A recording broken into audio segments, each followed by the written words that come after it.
Welcome to the 3Haunted podcast, where we bring you all things horror, supernatural, folklore, mythology, and all things that go bump in the night.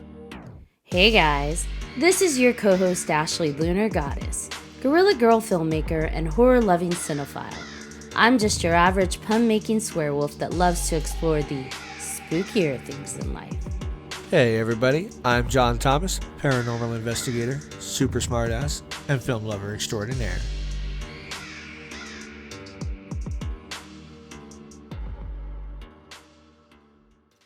What's up, ghouls, gals, and all of our cryptid-loving pals? That's right, we're back for part 2. What took us so long? I blame John. Hey, Just kidding. All right, cryptipals, grab a snack, sit back, and get ready for the crazy.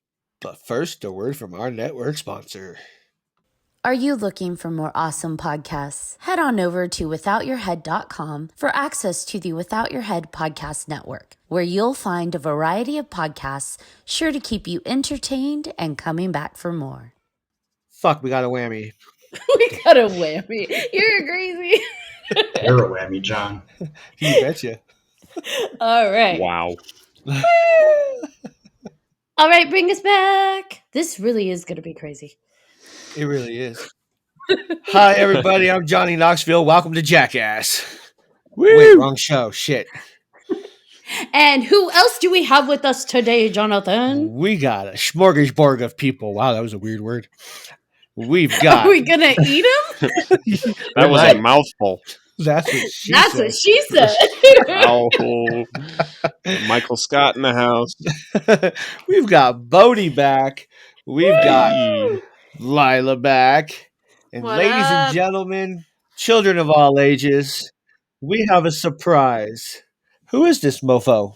Guys, you know who we have back today? It's the ultimate, the rowdy, none other than the K-Daddy. What's up? It's been so long. Hey, We Daddy. missed you, That Kevin. was such an underwhelming I'm intro. Like kidding. Ashley really built you up, and it was on the floor. The bar's on the floor. The last time I was on the show, I did the voice, and Ashley just hated the voice. So. That's not Oh. true. I just said you sounded kind of like a creep in a white van. So If the shoe fits.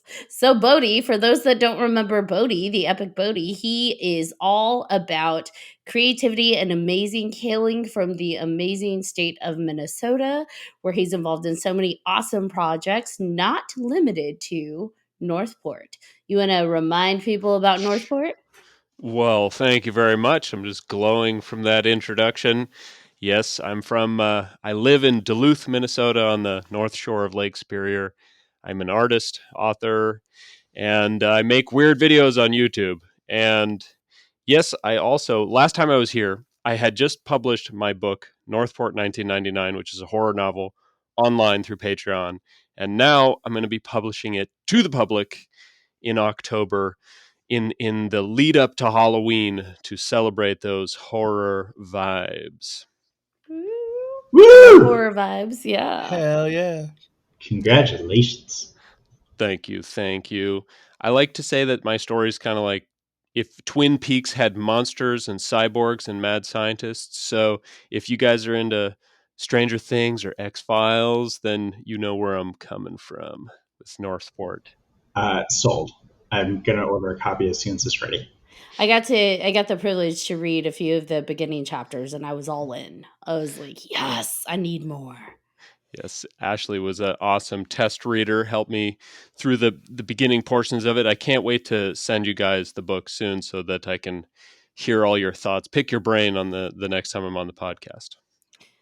Yeah, Bodhi knows how to make you feel terror along with the character, which is just like, oh my god, is it gonna eat me? I'm not gonna give away too much, but I'm like, please don't eat me, please don't eat me. Oh wait, I'm not the one in the basement. Never mind, I'm cool, eat him. So Yeah.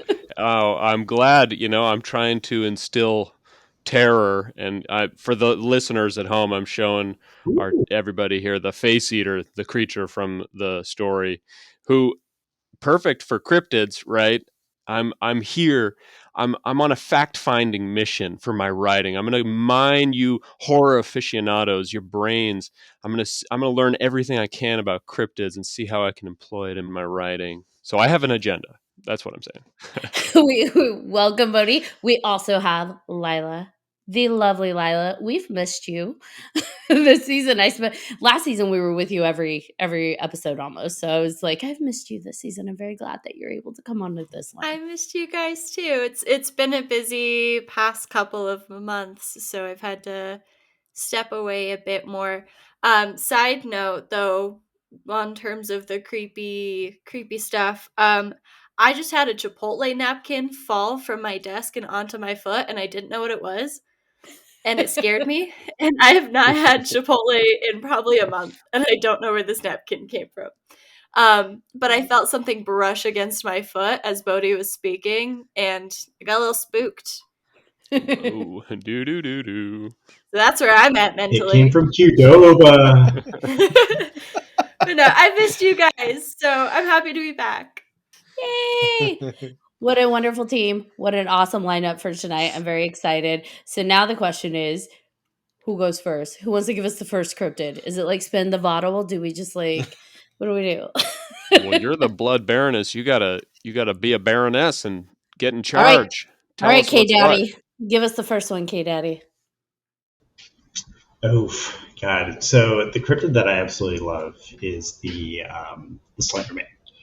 And like I remember first coming across that back in, I believe it was like 2006, 2007, when there was a video game that came out, and it was just an online game, super low quality, and I don't know, I fell in love with that story, and I fell in love with who the Slender Man was, and then hearing the folklore starting to grow around that, and then unfortunately there was that incident in Wisconsin where the two girls ended up committing that murder in the name of the Slender Man, and which is terrible and so sad. But I do like the fact that folklore is still alive, and we're still creating cryptids to this day, and it's not just an old timey way of life. Yeah, like the Siren Head that made me think of the Siren Head and Slender Man. How kids are coming up with new memes and stuff, and how cryptids have become proliferated through the internet in a different way than just mythology. It's very strange. I do find it very interesting, like bringing Slenderman into this conversation, because I do remember that we addressed this in a different episode, and forgive me, I don't remember which one. But like to me, like I think of cryptids as like these like big hairy monsters or scaly monsters, and kind of like on that line. But something humanoid like Slenderman does also technically count as a cryptid. Yeah, I mean, it's like it's not quite human, so it's not. Other cryptids are not quite one animal or the other. There's something unknown, and yeah, back to the way that Slender Man affected culture and like the copycat, crimes. That's. I wonder if that's ever happened with any other cryptids, or if that's a first. Right? Like, I'm going to go kill somebody in the name of Maybe. Bigfoot. Yeah. Or like I'll just frame Bigfoot, like I'll go kill my cousin and say like, "Hey, that was Bigfoot. You can't Bigfoot prove it did was me." I do think that a lot of like cryptids or just urban legends as a whole are a way to explain things that have happened in our world. So like a lot of the killings of like livestock and everything could be attributed towards like werewolves or trying to blank on the other names. Chupacabra. Thank you. And so like it's a way for society to put a face to what's going on, and I absolutely love that. Yeah, kind of going off of what you were saying, there is a cryptid out there that actually started in one country and made its way over here through folklore, and it was called the Snallygaster. Have you guys heard of the Snallygaster? Wow, I love that name. So it's a bird reptile chimera, And it originated in actually superstition in Germany, but the immigrants brought it over with them. And the snallygaster, to me, when I look at like renditions of it, it almost looks kind of Aztec to me. So it's interesting how we visually have similarities, right, across like folklore, mythological creatures. But it made its way over to become prominent in Maryland, and eventually kind of spread out to central Maryland and Washington, D.C. area.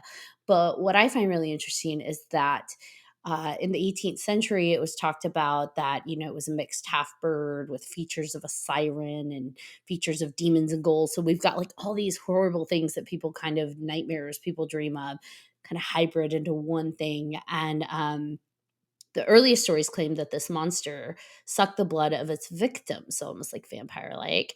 To Kevin's point, maybe something else was going on, and they're attributing it to the what is it? I always say it wrong. The snallygaster, and I want to call it the sallygaster. It's a snallygaster. But what I like is that 7-pointed stars were thought to keep the snallygaster away, and that to this day you can still see those 7-pointed stars painted on barns if you're like in rural Maryland and the DC area. So some people, I think, as much as they're like, that's not real, like that's on barns for a reason. And so there's a superstition that kind of nags at people. In the 19th century, it was perverted a bit to be used to scare freed slaves. So kind of to keep them from wanting to be out on their own and adventuring because the snallygaster is going to get them. So it was actually resurrected a bit in the 19th century to frighten the freed slaves. So in the 20th century, here we are, people still say they've seen it. And the Smithsonian Institute actually offered a reward if anybody could produce the hide of a snallygaster. And for me, I'm like, did they really think someone was going to do that? Or was that just to get like Smithsonian attention, like a PR stunt? So I don't know. What do you guys think? Well, how much is the reward? I mean, I could use a little extra grocery money. Yeah. So, I think one of us, not it, is going to volunteer to dress up as a snallygaster just to keep it going. I'm on it. For those who couldn't see, we all just did nose goes. Bodhi totally lost it, so Bodhi's dressing up. You didn't even try. You're like, no, all right. Here we go. Me and Snallygaster. Call me Sallygaster. Now, because it kind of revived in the 20th century, we're talking early, like 1900s, there was actually some investigation done into the snallygaster to see if it was a real thing, because even Teddy Roosevelt at the time considered postponing supposedly a safari. He was going to go on to see if, there's actually a snallygaster to go find.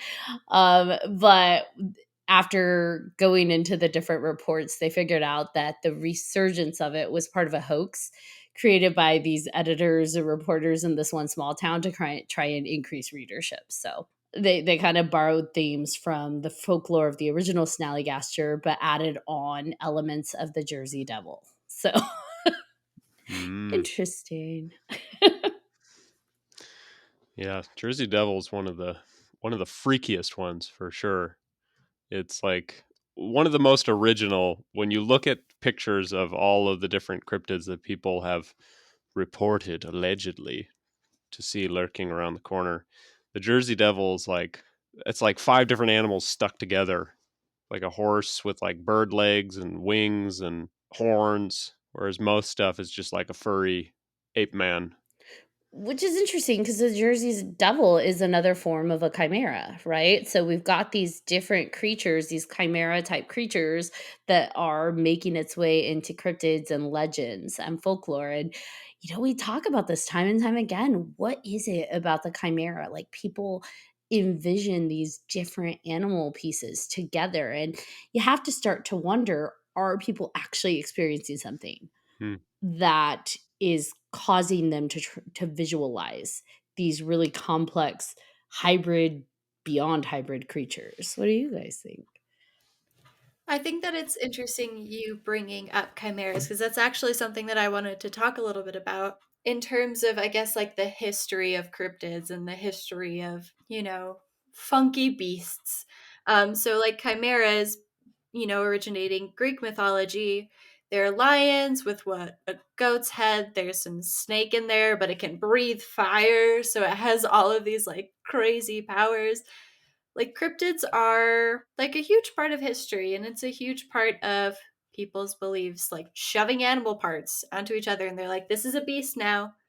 Here you go. Do with this what you can. And you read about, these great gods and these heroes who defeat the beast and all powerful. So I think what's fascinating about chimeras is the storytelling aspect of it, and having this combination of random animals and just, I guess, the weirdness of it all is what people get drawn into, which is like, when we're talking about Jersey Devil, that's a bunch of different animals. There's the bat squatch, which is like a Sasquatch but with bat wings and like cat eyes, and it's just a mix of things. Like, this is a pretty prevalent concept.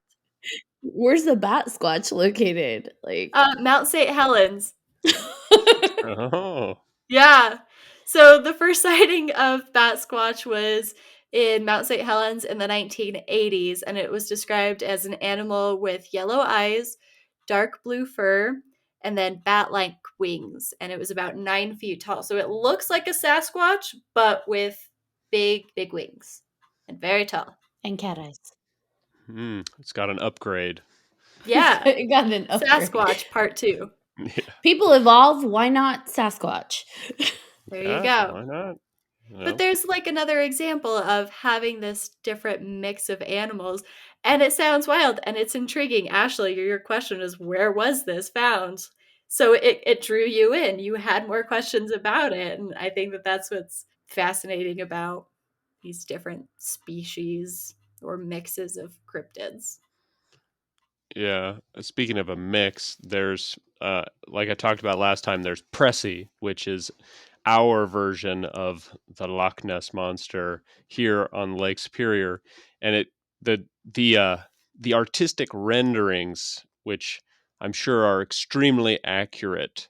They're very terrifying. It looks like a humpback whale mixed with like a T-Rex head, sort of like kind of like horse-like elongated head with sharp teeth just on the end of a whale, which I don't know. I mean, the new fear unlocked, right? You're out on the water and 75-foot long horse-headed whale with sharp teeth.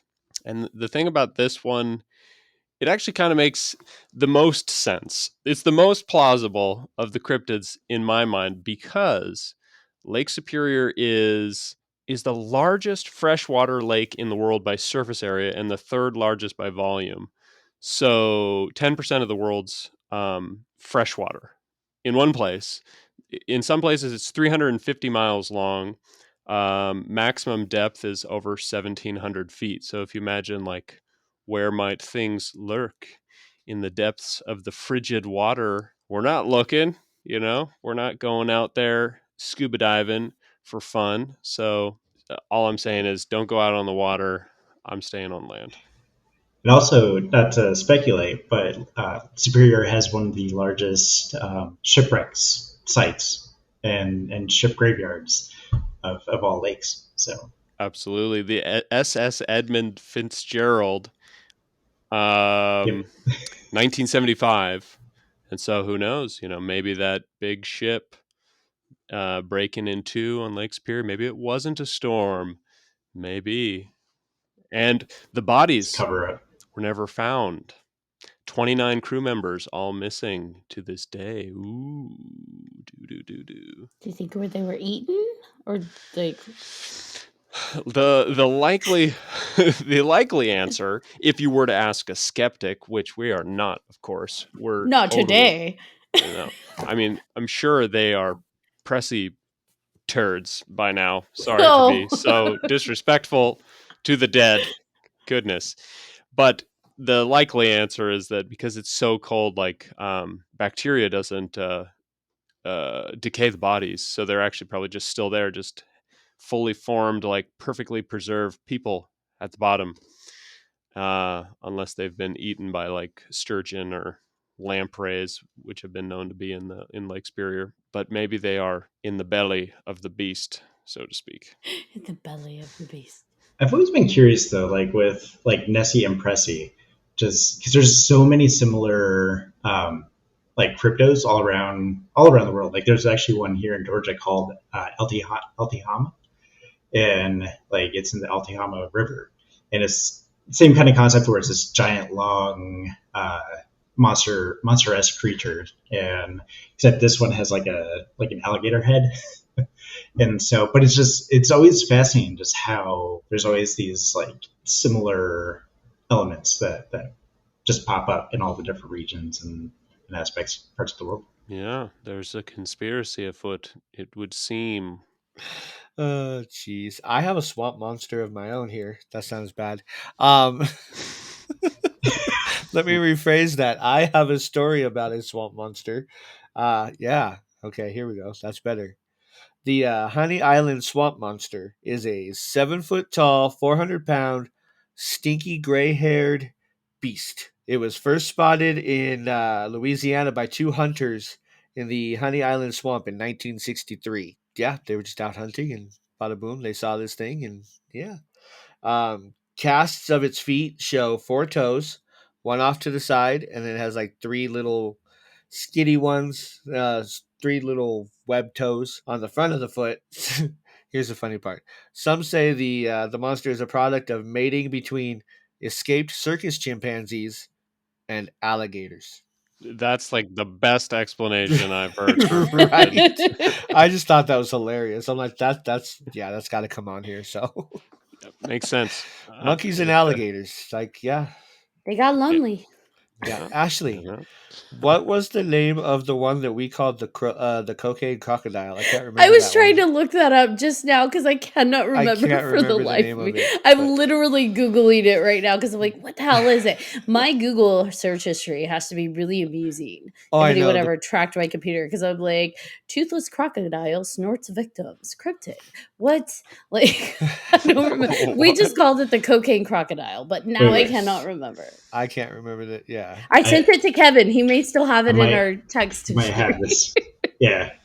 Because I was like, Kevin, you gotta hear about this cryptid. Yes, that thing was funny. Google, show me results for cocaine crocodile. You did that really well. That was a little perfect. scary, Lila.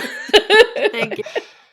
I was like, this is either going to go so well or it's going to be terrible. See, I don't want to put cocaine crocodile in my search because I don't even know what that's going to bring up. So fuck it, I'll do it. Do it. No. Only one way to find out. Do it. I got you. To be a tribute. Did you find it, Kevin? Dungaven Hooter? Yes. Bless you. That's it. It's the Dungaven Hooter. What'd you call me? Wow. Let's see. Cocaine crocodile. You're a cocaine crocodile. Dungaven Hooter in American folklore. It's a fearsome critter akin to a large crocodilian animal lacking a mouth.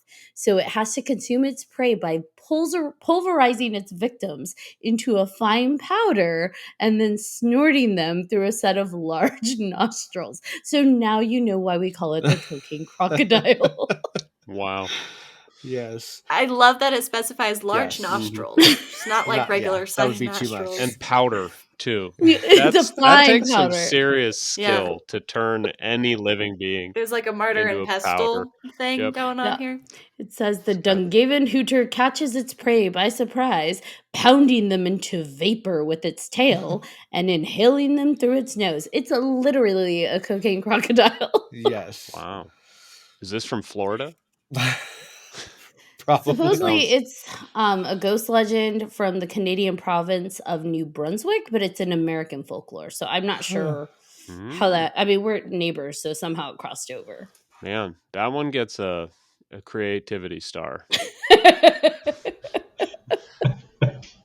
That's the kind of picture that your parents just hang up on the fridge. Like, good job. You did it. Good job on that one. But like Kevin said, we're in an age where like cryptids don't stop. The new ones are being created. And it's just funny to see like what exactly is out there. Yeah.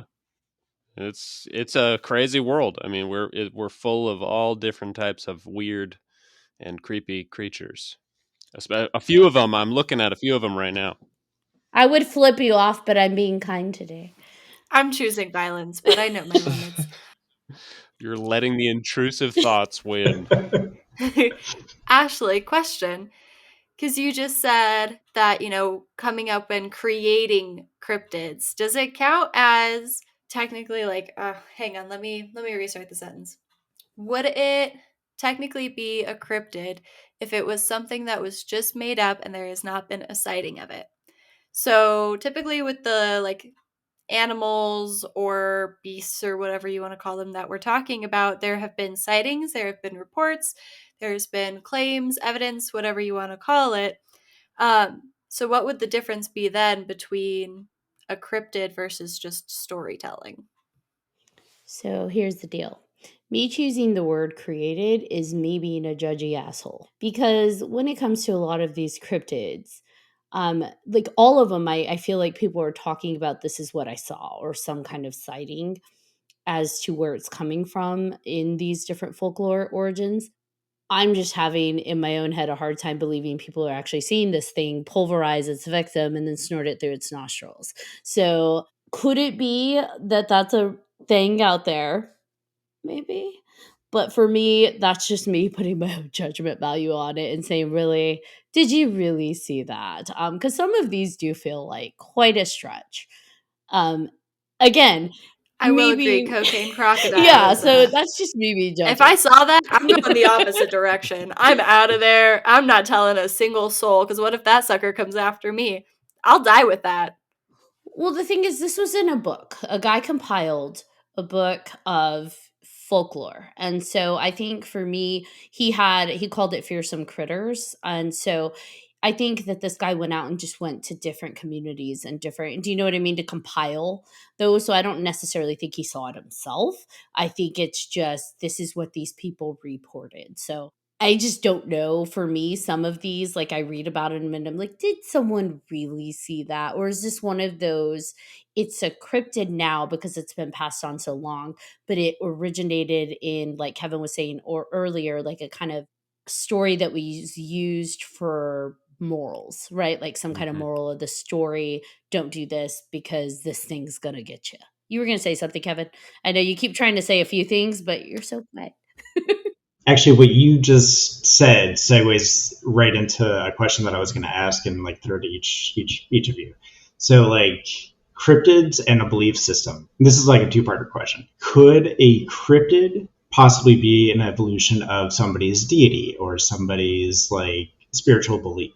Because when we were talking about the mix of an animal and a humanoid figure, I can't help but thinking of Thoth and the Egyptian deities, where it's a human body with a a hawk head, and that is an Egyptian deity and a god, and we have Isis, and we have I'm drawing blank on some of the other names right now. Could that story have potentially could have been passed along through travelers and whatnot, and then it could therefore evolve into, oh, there was this monstrous humanoid with a bird head, and almost like a giant game of telephone, where it starts from a belief system to help explain something of a community, and it turns into this lore-ish monster that the actual meaning behind it has gotten lost. Yes. Yes. Yeah, that was mine too. It was very simple. I liked it. Very serious face too. Yes. Just to be I'm going to say clear. no. No, I mean, good question. And it before I answer your question, that when you guys were bringing up the Egyptian gods and like Horus and the other ones, it made me think maybe because they would embalm people, mummify them, and then they'd put their dead dog with them, or they'd kill their dog and bury it with them. There was this thought that you would pass over to the afterlife and be reborn. And so maybe there was this thought that there's how about we take the head off of the dog and we put that on a horse, and then he'll have a horse with a dog head in the afterlife.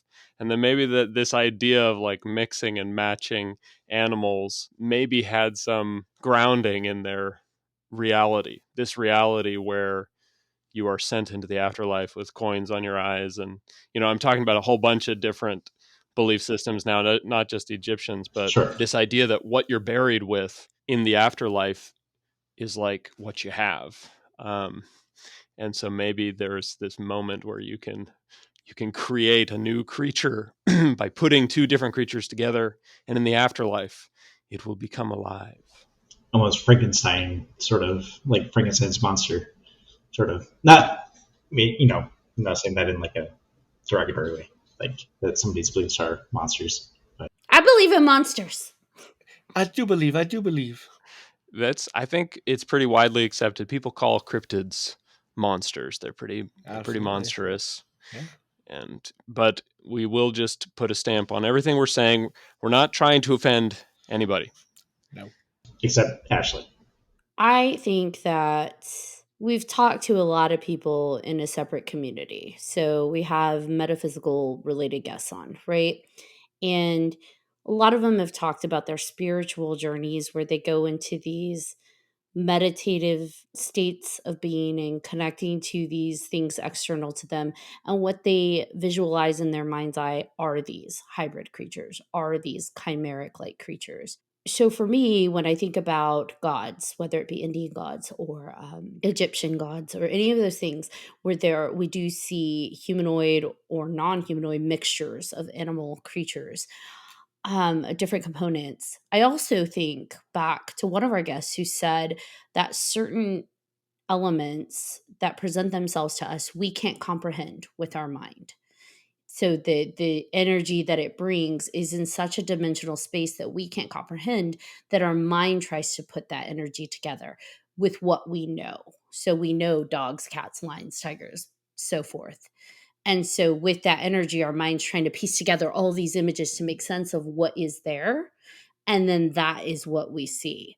And so piecing all these different subjects together, and this is me getting a little woo-woo on us, I think that maybe that's where some of these cryptids come from. Not all of them, but some of them. The chimpanzee that likes alligators and had little babies, like I can't explain that one. But like some of these where we see the chimeras and the hybrid animal creatures that become deities or are deities, maybe that explains some of those. And similar to what, and I really liked what you said, Kevin, that maybe we have these deities that have been telephone gamed like hundreds and years, centuries and centuries, that now it's something, a shell of what it was. Not to that culture, but the funnel that it went down as it spread across out of that culture, out of those countries. I don't know. That's kind of where my mind percolates on it a bit. But I'm crazy. In a good way. Yeah. I mean, it's kind of like this is like a deep cut back to season 1, but like when we were talking about skinwalkers, like what we as like mainstream pop culture intake, like from TV and movies and film and books and all that, like what we know of skinwalkers versus what indigenous tribes talk about skinwalkers, two vastly different things. There's some similarities, but there's like it's night and day, and you can't really compare the two. So check out season 1, Skinwalkers. I believe it's like episode 3 or 4. You're awesome. Yeah, well, I think it's very interesting to what a cryptid means to a community, and one we've all heard about, the cryptid on top of everybody's mind, the superstar of cryptids, Bigfoot. Yes, you knew. Right. So big boobs. And I literally have a picture. I would love to share it with you guys, but it's of got big boobs. They have websites for that, Bodhi. Yeah. I like that we all had like the same like concerned look on our faces. I was excited. I'm gonna own it. Yeah, there are big boobs in this picture. Warning: mature content ahead. Trigger warning. It is a it's like a model of the the classic walking Bigfoot kind of peering back at you like, hey, what's up? But it's got big bosom. Yes, Bosom. furry tatas. So it's a female Bigfoot. Sweet. It is. And so this brings me around to the meaning that cultures give to Bigfoot. And here in Minnesota, not only do we have Pressy in Lake Superior, we have Reamer, Minnesota, which is now called the home of Bigfoot. And they have a convention like every year. And they have the Minnesota Bigfoot Research Team. Yes, so Reamer, Minnesota, it is the home of Bigfoot and big big boobs as well. It's a big body, big feet. You know what they say: if you got big feet, you got big old tatas. Something. Yes, and so that was 2017 when it was named the home of Bigfoot. And any of you who've seen the very infamous final episode of All Gas No Brakes, the guy who Andrew Callahan went and interviewed searching for Bigfoot is the head of this Minnesota Bigfoot research team, Abe Del Rio. He's the local aficionado. And as he says, Bigfoot needs 3 things to survive: water, food, and shelter. And he posits that Reamer, Minnesota, is the only place that could possibly have all 3 of those things for the Bigfoot to live. I mean, he's the professional. He knows what he's talking about. So that's why they named this small town in Minnesota. I mean, because you can't find water, food, or shelter anywhere else, so that makes sense. I just leave it to the professionals. That's Leave it to what the I'm saying. Bigfoot professionals. Oh man. Like how would that tie to like other spottings of Bigfoot? Like I know that there's sightings in like the Tennessee Kentucky area and like in the Northeast and Northwest, and like do you think if those are all just variations of the same type of creature? You'd have to ask Abe because he seems to be, living the life. But if it was me putting on my inspector hat, I'd say, possibly a secret network of Bigfoots that clandestine move around the country and are not spotted in between those areas, but somehow proliferate in the wooded areas of our country. Bigfoot Illuminati. Yeah. That's all I'm saying. It's the most likely. A light bulb went I off saw in my that. head. It's Bigfoot Now, Illuminati. speaking of the Illuminati, have you heard of the Wampus Cat? Mm-hmm. That was a very strange transition. You'll Go see ahead, why. continue. It'll make sense. So, the Wampus Cat is actually located in Alabama. And in Alabama, you can find tortoises, woodpeckers, snakes, all sorts of things, but you can also find the Wampus Cat. Now, they say the Wampus Cat was a result of experimentation during World War II. Ooh, I like that. Allegedly, the US government tried to create a super animal by combining a mountain lion and a gray wolf through genetic splicing. So their goal was to create an animal that was incredibly fast and large creature to relay messages. So it was like Harry Potter owls, but the Wampus Cat. And they said a breeding pair escaped. So took 2 because they needed to be able to breed. A breeding pair escaped, and their descendants, known as Wampus cats, still haunt the area. I don't even know why you would say haunt if they're still alive, but they still are living in the area around, I don't know how to say that, Chiaja Mountain in the Talladega National Forest. So it says, before you dismiss this as simple imaginary creatures, keep in mind that the okapi, the Komodo dragon, and the platypus were also dismissed as fake creatures. So, something to remember next time you walk through the woods. I love it. Yeah. The Wampus Cat. I like the comparison to the okapi, the platypus, because I remember that we brought those up in the last one about these like mix of animals. And gene splicing is a thing. People are able to do so, and that's, a not common scientific practice, but it is something that like people are capable of doing. So what is stopping them from doing that with animals and creating these new hybrid species. And we know back then the government was doing a lot of experimentation on all sorts of things. So why not Right. animals?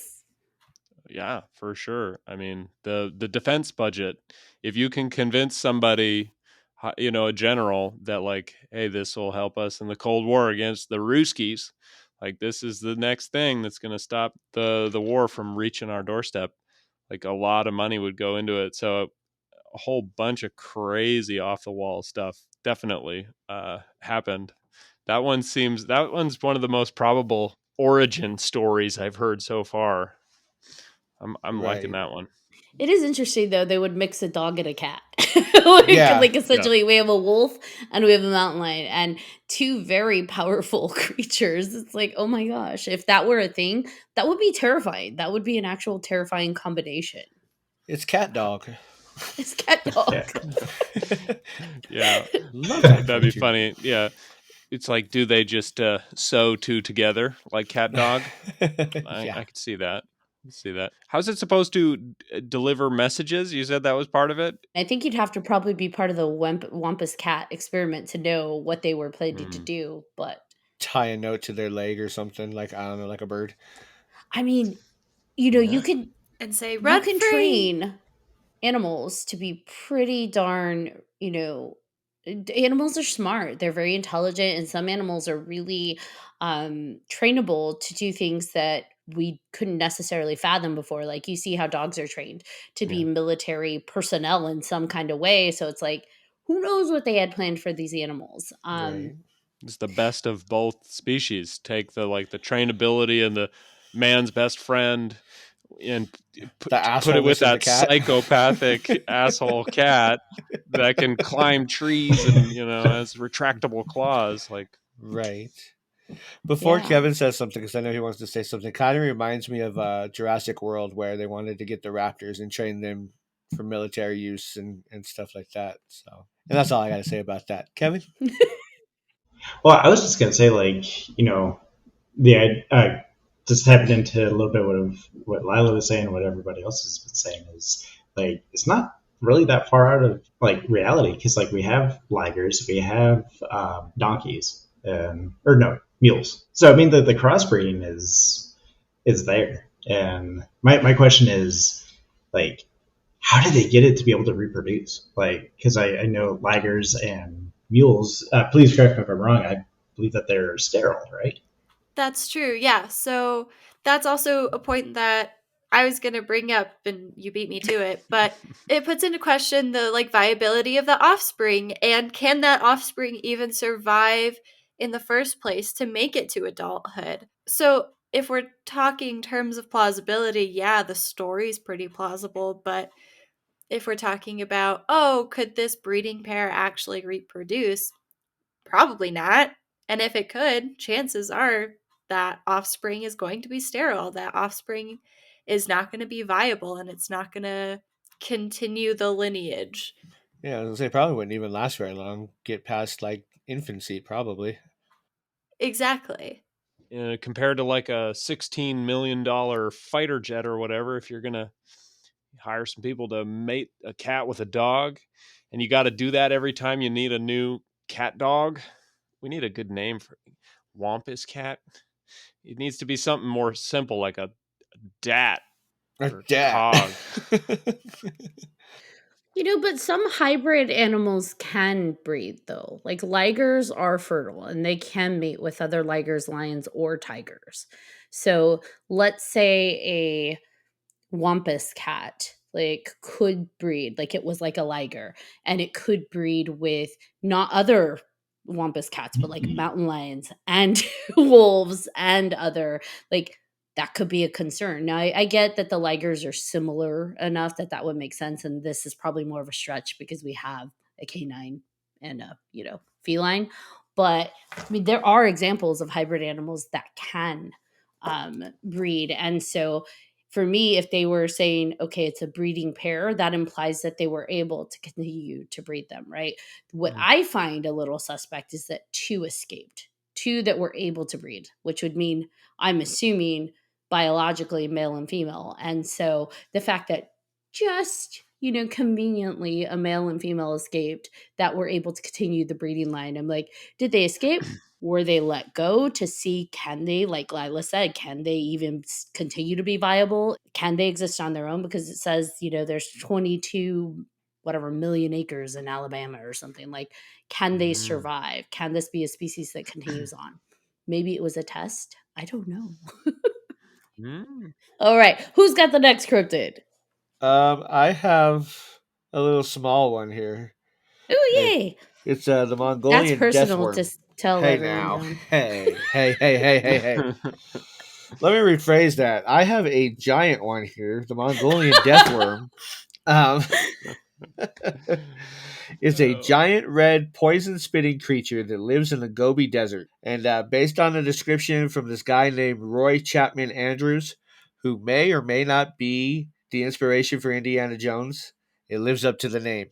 So he was out checking things out, and he talked to the Prime Minister of Mongolia or whatever, and the Prime Minister described the beast as shaped like a sausage that was 2 feet long and had no head, no legs, and is so poisonous that merely to touch it means instant death. But that's not true. It's said to be active during the months of June and July. Reportedly, you don't even have to touch it to die. It can kill you by spitting its corrosive toxic venom at you, or by hitting you, and I don't know where this came from, with a bolt of lightning or electricity. I don't know where the electricity came from, but yeah, that's what the Prime Minister said.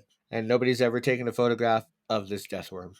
Samir, does it sound like the death worm is a cross, like another hybrid attempt between like a worm and an eel? Yes. Yes. Yeah, a land eel. I love the electric stuff because that actually happens, and that's beyond bizarre. The electro animals. Yeah. I just thought that one was weird, but yeah. It is weird. Anything phallic is very weird. Speaking of which, I have another one.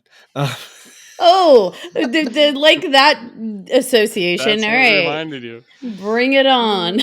The Vine of Sodom. That's what I usually call it. Oh dear Lord! I'm gonna just see my way out. This is a plant that's mentioned in the Hebrew Bible. Its fruits are called the apples of Sodom, beautiful to the eye but explode when touched and toxic when eaten. So that's obviously not true. Well, how do you eat them if they explode when you touch them? I don't even know. You just with your mouth, you have to touch. I don't know. This sounds so wrong. Obviously, that's not true. Like all of this that we're speaking about yes, is anyways. Those are more like you got to come with your investigative hat on. Don't jump to any conclusions because you don't know. True. You'll be very true. You'll be the fool if one of these fuzzy pictures. I don't jump. I skip. Well, you're an exception. You're the only one with a zoology degree. You guys, you are killing me here. I'm dying. all I heard was it explodes when you touch it. And John's like, you just put it in your mouth. And then Bodhi's like, you gotta come with. And it's like, oh my God, what are you guys doing? We broke Ashley. Wrong time, I'm wrong words. So red here. I'm gonna put myself in timeout now. To the listener who kind of zoned out while driving and just caught every other word. Right? Yeah, exactly. It's not what you think. This is chaos. So the most probable explanation for this thing is that it is and I'm going to jack this name up, the Calotropis procera, which grows from Jordan to southern Egypt. Its fruits are beautiful to the eye, but bitter to taste. So that's that. But the whole exploding fruit thing was kind of funny. And since, we were talking about phallic things, and I just had to, unfortunately, bring that up again. So, yeah. He just had to get me all laughing like a little kid again. Yes. Oh, I am so juvenile at times. And Lila just shakes her head like these fucking kids, I swear to God. And she's the youngest one. I love it. I feel like that says something. Ooh. I'm very immature and I own it. Bye. You're going to be so brutalized by life that the next 20 years, by the time you get to our age, you're going to be like, I get it. I so get it. I say that with love. You're gonna have a beautiful life, but life can be shit sometimes. Got to enjoy the dick jokes while you can. Hell yes. And he said jokes, not just dick. You're not supposed to say that to your daughter. I was saying that in general, not to just her.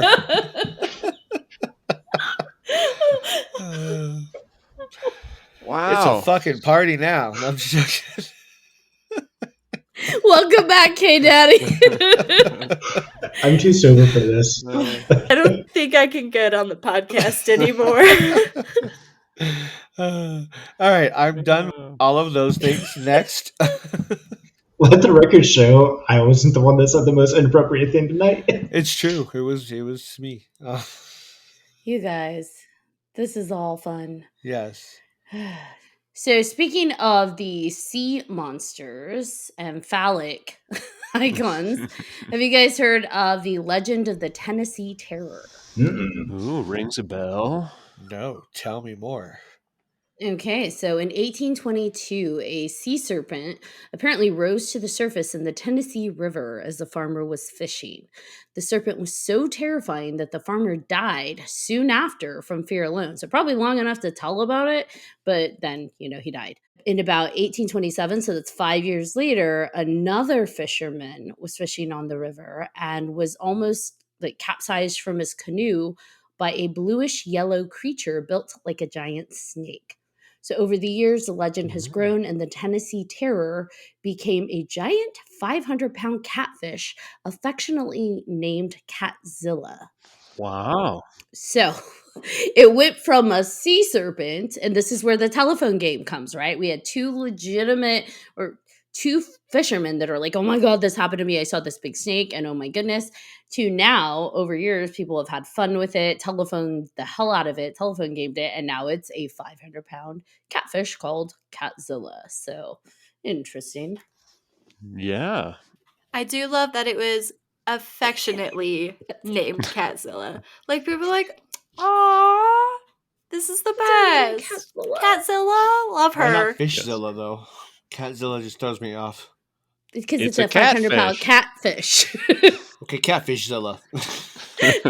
So it says, while catfish of this size do exist, none have been formally recorded in Tennessee. So the concept that there is a 500-pound catzilla in the Tennessee River, probably not a thing. But they forget the origins was actually a big sea monster some fishermen were terrified of. So Well, as soon as you think you know what it is, then it becomes less scary. It's sort of the cryptids are all they're all hype and mystery, but that makes me think of the behemoth grouper, which is a gigantic fish the size of a cow, can weigh up to like 800 pounds, and it can live for I think 100 years or 80 years or something like that. A long, long time. So I don't know if the grouper is in Florida, so I don't know Tennessee how that. why is everything crazy in Florida? I know. Right? The skunk man, the skunk ape that he's in Florida. Yeah. All those Probably the snorting cocaine crocodile lives there things. too. Probably. Mhm. Went there to retire. The behemoth grouper or the Goliath grouper. I think that's probably what it is. Either way, I would not like to run into that thing. Just saying. Oh my God, that thing is huge. That's what she Yeah. said.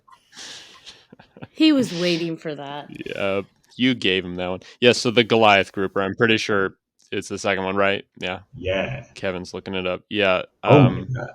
I heard a story about a guy deep sea diving, and when they were living in a submersible that has an open bottom, and you would swim down into the water to go to the restroom at night with a snorkel mask on in this other little habitat where your head is in the air but your body is out in the water, and terrifying at night going to the bathroom. Freaky, weird, just a weird experience, I'm sure. But the fact that all the fish come up while he's going to the bathroom, and when he comes out with his flashlight and he sees like a dinner plate size eye in his face, and how terrifying that must be. I mean, it just tingles every nerve in my body, the fear of the deep water and like a fish that could eat you whole. But the Goliath grouper is a nice, curious fish. It wants to hang out with you and check you out, but fortunately doesn't want to eat you. Good thing he didn't have pants on already, because he probably would have shit him. Right. Good thing he just did that. Not to, if you got to go to the bathroom and you live underwater, You do what you gotta do. you do what you got to do. I have one that might be plausible, that Lila might, appreciate. So there's a cryptid in the Appalachia that is called the knot deer. I just saw that one. Sorry. So the knot deer is, it said its appearance is easiest described as a deer, but only at first glance. So if you're driving and you see it, you're probably not even going to realize that that's the knot deer. But upon further investigation, those who have actually encountered it reported that its proportions just weren't right. Sometimes described as mostly joints or moose-like, and sometimes downright disproportionate. Another unsettling feature, and this is the part that kind of gets me because I'm like, ooh, is there some evolutionary thing we don't know about? It says that the knot deer has forward-facing eyes akin to a predator. So versus like the deer eyes, it actually has forward-facing predator-like eyes. And almost every report has included that the creature just felt off, and that it was apparent that it held some level of sentience, the ability to feel emotions and sensations. So there's the knot deer. And I think it might be, I wonder if that's a thing, like a variation that we just don't know about. Yeah. I'm looking it up right now. Is it just spelled like not like the word Not N-O-T? dash deer, yeah. So like not a deer, but not deer. Creative. I Googled it. The first thing that came up, not deer or a deer. I mean, I wonder if there's just a whole species we don't know about, or like subspecies that's out there that's kind of become more predator style. I would buy that. I would buy that. So I'm like looking into it, and the thing that's throwing me off is the like concept of the forward facing eyes. That's pretty Mhm. spooky. If I saw a deer looking at me head I on, forgot. I would be very confused. Yeah, they're so innocent with their eyes on each side of their face. They look like they're kind of at a disadvantage every time they look at you, and they're trying to size you up and figure out, turning their head over and over again, figure out how far away you are. That would be interesting to have a scary deer. I mean, bucks can be scary, but I live in a place here in Duluth where I just see deer every day, even in the neighborhood, walking around, and they're just darling. Just darling little creatures eating apples from apple trees, cautiously crossing the road. Just be careful. One of them might be a knot deer and it's going to get you. Yep. Got to watch out for those forward-facing eyeballs. Well, I got the moa moa, a turtle-like sea creature supposedly inhabiting the area of the Great Barrier Reef. Kind of looks like a Pokemon, frankly, in these artist renderings, which doesn't do a lot for the credibility. But I would say it's kind of like a dinosaur turtle, extended neck, sharp teeth. Gonna want to stay away from this guy. 5 feet in height, 8 feet in width. Wow. Whoa. Dome-shaped back with like a turtle shell, huge fishtail, and many other similar accounts come back from James Cook in the 1770s. Yeah, so anywhere you go, somebody's going to tell you some stories about that one creature. Moha moha. It's funny because it really does look like a Pokemon. I found the picture. Yeah, I mean, it's kind of it almost looks like it has claws on each. It's kind of got hands instead of like fins. There's something scarier about digits with claws on the end. I mean, it looks like a turtle with a whale tail. Mhm. And I don't even know what that is. Like a Nessie head. Yep. You got your stock Nessie head, you got a carp tail, you got some creepy claws. Throw that on a turtle. Boom. That on a turtle. I mean, the turtles have those though. So I mean, it just looks like extended turtle arms. So, do you think that with the moha moha, because it says there are 9 sightings of that in the same year, do you think that that was one of those they actually had sightings of it, or because it's inhabiting the Great Barrier Reef, maybe that was a creature kind of used to keep people away from the Great Barrier Reef, like away from fishing, swimming, all of that stuff? A cautionary tale. Do you think they even were aware of it? Yeah. Well, I mean, that's yeah, I mean, that makes sense. On the pirate maps of old, here be monsters, and they would always put monsters in certain areas. Maybe that's where they would hide their treasure, or maybe they were ecology minded. Maybe they wanted to keep the barrier reef pristine. Good question. I mean, certainly a lot of people put a lot of stock into these stories, and back in the day, it could be very useful to have a monster. I mean, some people were talking about it even years ago, like or I should say, some people were talking about it up as close as recent as years ago, that there was a witness sighting at the Mahino shipwreck. And so it's like, oh man, people are still talking about that. And I think that would make more sense if it's a cautionary tale to stay away from the Great Barrier Reef now, because people are trying to preserve it more.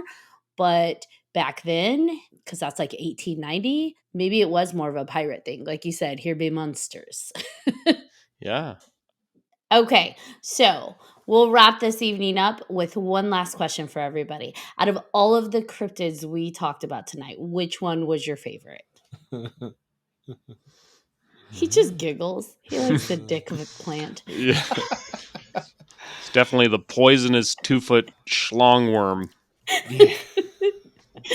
Mine was the cocaine crocodile, just for the alliteration of the name. Same. Right. Cocaine crocodile. Yeah. Dungaven hooter. Yes, that one wins Yep. every time. All right. So we have the Dungaven hooter for Lila. What about you, Bodhi? What was the snazzy worm? Snallygaster? Snallygaster. There we go. God, Oh, I wait. love Was that. it the worm or the Snallygaster? The Snallygaster. Okay, the chimera. Yeah. I mean, I like it for so many reasons, but the name is the most fun to say. The least scary to say, too. It reminds me of like a Dr. Seuss character. Like, I feel like there should be a story about the Snallygaster. Exactly. Yes. That one's more like a lullaby Snallygaster. It's too fun to be deadly, but that's how it lulls you in. I was going to say, that's how it gets you. I Yep. like it. All right, Kevin, you? I have to go with the Dungaven hooter as well. Just seeing a crocodile snoring at people. I just want to see it. People. I think my favorite is the Wampus cat or the Catzilla, but I think it's the Wampus cat. Cat dog. Cat dog. Cat dog. Oh, yeah. John, what was your favorite? Any animal that snorts their people up like freaking cocaine is my favorite. So, just Dungaven hooter. Has to be. yes. And the name, when you say the actual name, it sounds like you're sneezing. So, therefore, it all just kind of Bless you. works. Dungaven hooter. Sounds like a name for like a bookshelf that you would Exactly. find Oh my in god. This is model number 2. Dungaven hooter. So anyone that's like actually super interested in cryptozoology, like not sponsored or promoting or plugging or anything, but there's actually a trading card game that popped up like a year or two ago on Kickstarter called MetaZoo. And it's, think of like the old school Pokemon trading card game or Magic, and like where it's physical cards that are dedicated to a specific creature and has like stats and all that. But it's completely based off of cryptozoology worldwide, and it's really cool. And like, and there's some that are based completely factual, like the sewer alligators in New York to Bigfoot to the Jersey Devil, and like there's everything. And it's really cool, and the cards are beautiful. Like the artwork that's on it is just fantastic. So definitely worth checking out. And do you battle? You can, yeah. As far as I know, that you can like fight just like old school Pokemon, where like, but it's crypto monsters going up against other creatures. So I'll see your Wampus cat against your Dungaven hooter. my Dungaven hooter will snort up. God, Snort your Catzilla. Wampus cat up. Cocaine croc, you snort. It was super effective. Yeah. Super effective attack. Wouldn't it have to use pound first and then snort? It's So pound is the attack, and the snort is the super effective charge Okay, move. there you go. That makes So- sense. Wow. Thank you, Ashley. Thank you. Good I to gotcha. clarify. All right. Well, awesome. Bodhi, Kevin, Lila, anyone have anything they would like to promote? Well, hey, if you want to read more about scary monsters eating people, and you want to learn about mad scientists and how they might be involved in said scary monsters coming about, check out my novel, Northport 1999. Right now, it's just on Patreon, which is patreon.com/Bodhi the Movie Maker. But like I said, I'll be publishing it to the world in October. And 3 of you lucky listeners will be getting the book for free. Yay! Just don't forget to answer those X-Files questions.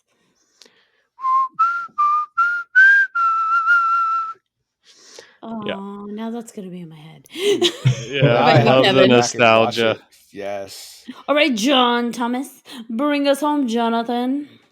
All right. Thank you, everybody, for joining us. Lila, Bodhi, fantastic to have you on for Cryptids Part 2, which Lila and I got confused and thought maybe this was supposed to be Part 3 because it's been so long. But thank you guys for coming on. Kevin, what a wonderful surprise to see your face again. I love it. Daddy.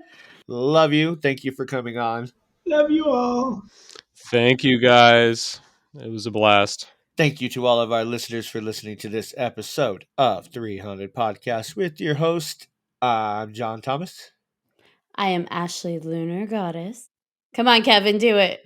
Do it, Kevin. And I'm Kevin J. Daddy. There it is. Yeah. If you have any questions, comments, or concerns, because we're all a little mad here, please email us at 300podcast@gmail.com. And if you haven't done so already, please like, follow, subscribe to all of our social media. You definitely don't want to miss one crazy fucking moment. Until next time.